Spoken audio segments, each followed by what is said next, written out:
د بنو خلک چې راوتي دي دا یو د بنو اواز نه ده، دا د پښتونخوا د هر سړي اواز ده، هر کس اواز ده. او بد امني دغه هدا پورې ده چې لکه ما خو چتم دا خبره پټه کړې نه ده، په پارلمان کې مې وویې، په جلسو کې مې وویې چې ورور دا سال ده یعنی چې نور پریوزي ماښام نه پس تر سهار مرختو پورې زموږ تاڼې بندې شي، پولیس تاڼې چاردیوارۍ ته راټول شي او بیا خلک عوام لارې کوڅې سړکونه دا بیا مسلح خلکو ته سپارلي وي. اوس ظاهره خبره ده چې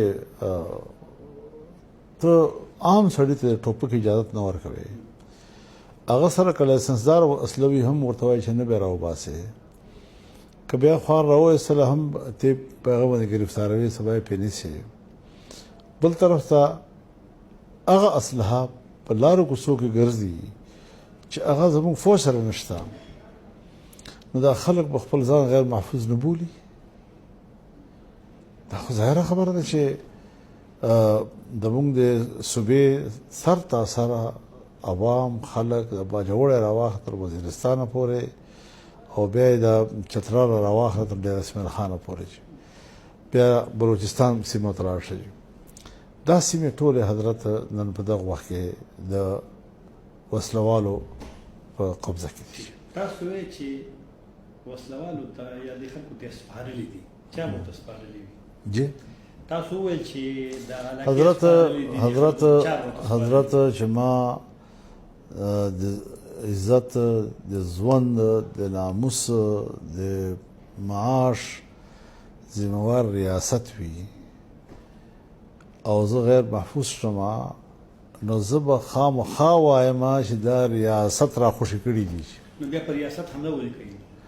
دغه خو ډرامه ده چې هلته فساد جوړول غواړي، هغوی هم چې دا وایي چې موږ صرف فوج سره جنګ ده، هغوی هم خپل حدود چې کوم دي هغه تر فوج پورې محدود نه دي ساتلي. حضرت بل ورځ زموږ د لیر اسماعیل خان په کډې شموزۍ کې په زنانهو باندې په جنکیو باندې حضرت چې هغې تعلق له هیلت سره ده، ماشومان د هغوی باندې دغسې حمله کول مړول، دا کوم اسلام دی؟